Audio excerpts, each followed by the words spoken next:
Hello everyone, welcome to my channel. I am Neha Vedwan. तो आज का जो हमारा टॉपिक है वो है वर्ब ट्रांसिटिव वर्ब क्या होती है, इंट्रांसिटिव वर्ब क्या होती है, और डायरेक्ट ऑब्जेक्ट क्या होता है और इनडायरेक्ट ऑब्जेक्ट क्या होता है। आज की वीडियो में हम ये सब कवर करने वाले हैं। बने रहिए मेरी वीडियो से। और अगर आपने मेरा चैनल सब्सक्राइब नहीं किया है तो प्लीज़ सब्सक्राइब कर लीजिए, और अगर वीडियो अच्छी लगे तो लाइक करना मत भूलिएगा। ओके, आज के टॉपिक को शुरू करते हैं। तो ये intransitive verb and transitive verb होती क्या है, तो ये देख लेते हैं। ट्रांसिटिव वर्ब होती है सकर्मक क्रिया जिसको किसकी ज़रूरत होती है, ऑब्जेक्ट की ज़रूरत होती है। इट मीन्स वर्ब के बाद आपको ऑब्जेक्ट अपने सेंस को पूरा करने के लिए चाहिए। ठीक है, नेक्स्ट आपका इंट्रांसिटिव वर्ब।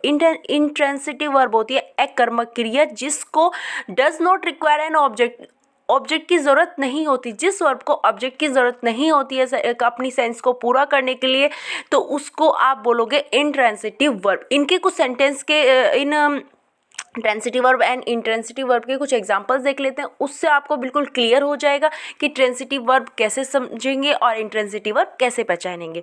ठीक है, देखो आपके सामने सेंटेंसेस हैं कुछ, तो आप इनमें देखो बहुत ही सिंपल वे में आपको समझ आ जाएगा कि भाई हाँ, आपको ट्रांसिटिव कैसे पता करनी है और इंट्रांसिटिव कैसे पता करनी है। फर्स्ट सेंटेंस देखो, नित्य ओपन द विंडो। अब नित्य ओपन, अब आपको जिज्ञासा होगी ना जानने की क्या ओपन किया नित्या ने। भाई हो सकता है बॉक्स ओपन किया हो, क्योंकि ओपन तो आप बहुत कुछ कर सकते हो। समझ में आ रहा है ना। तो इसको अपने जो सेंस है इसकी, इस सेंटेंस की जो सेंस है, उसने ओपन किया, नित्या ने ओपन किया, क्या ओपन किया पता करना पड़ेगा।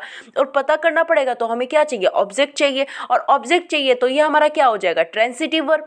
तो आपको समझ में आ गया। तो ये जो ओपन है हमारी कौन सी वर्ब है, ये हमारी ट्रांसिटिव वर्ब है। क्योंकि ट्रांसिटिव वर्ब को क्या चाहिए, ऑब्जेक्ट चाहिए।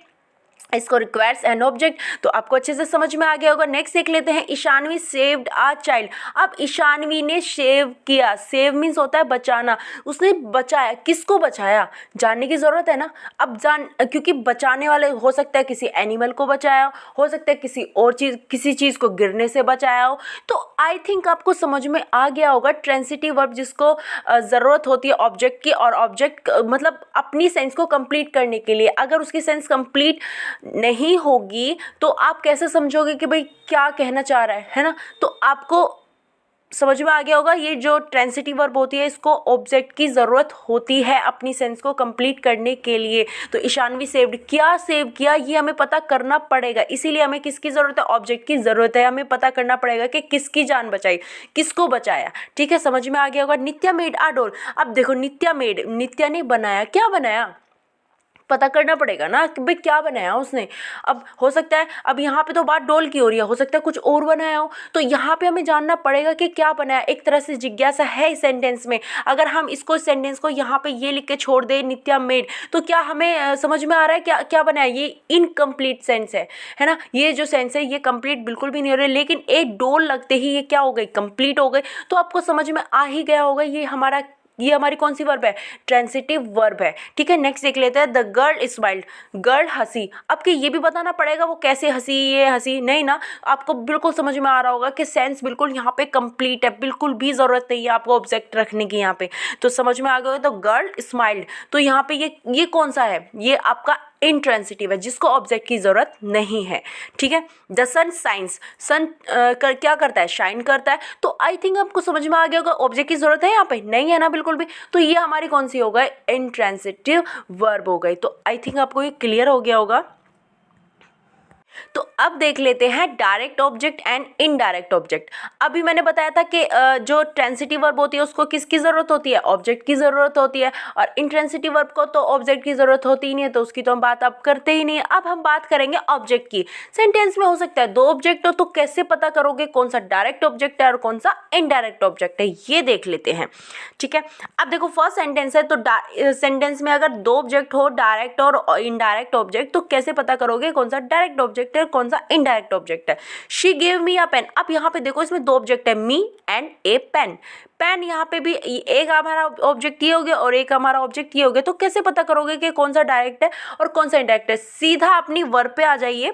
गेव, उसने दिया, क्या दिया, क्या से क्वेश्चन करो, डायरेक्ट जो आपका डायरेक्ट ऑब्जेक्ट है वो निकल के आ जाएगा। शी गेव, दिया, क्या दिया भाई, पेन दिया। तो ये आपका क्या है, डायरेक्ट ऑब्जेक्ट है। समझ में आ गया होगा। और ये आपका मी क्या है, इनडायरेक्ट ऑब्जेक्ट। ये ध्यान रखना, इनडायरेक्ट ऑब्जेक्ट क्या होता है, डायरेक्ट ऑब्जेक्ट से पहले आता है लेकिन बाद में भी आता है, मैं आपको कंडीशन बताऊंगी, ठीक है। तो ये आपको ध्यान रखना है, ये जो डायरेक्ट ऑब्जेक्ट है आपका, सॉरी इनडायरेक्ट ऑब्जेक्ट है, वो डायरेक्ट ऑब्जेक्ट से पहले आता है। ये जो मी है हमारा क्या है, इनडायरेक्ट ऑब्जेक्ट। क्योंकि देखो शी गेव क्या दिया, ए पेन दिया, किसको दिया, मुझे दिया, मी।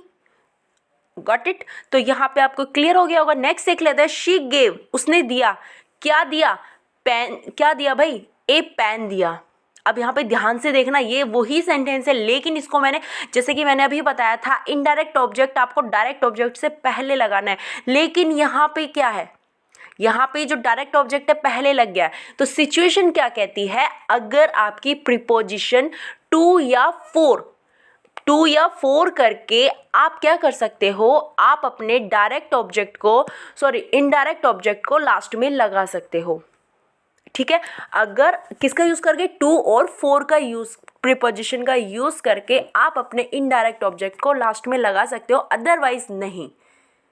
ओके अगर आप टू और फोर का यूज़ नहीं करते हो तो आपको इनडायरेक्ट ऑब्जेक्ट पहले लेना पड़ेगा और डायरेक्ट ऑब्जेक्ट बाद में लेना पड़ेगा। तो आपको समझ में आ गया होगा। और डायरेक्ट ऑब्जेक्ट क्या होते हैं, कैसे पहचानेंगे, इनडायरेक्ट ऑब्जेक्ट कैसे होते हैं, वो कैसे पहचानेंगे, ये भी आपको समझ में आ ही गया होगा। बस आपको करना कुछ भी नहीं है, आपको सिर्फ वर्ब से क्वेश्चन करना है।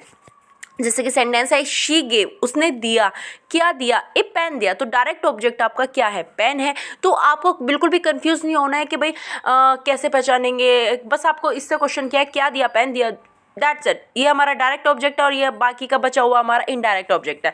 नेक्स्ट देख लेते हैं, विल यू मेक, मेक होता है बनाना, है ना। विल यू मेक, क्या क्या बनाओगे, एक कप ऑफ टी। बात किसकी हो रही है, चाय की हो रही है।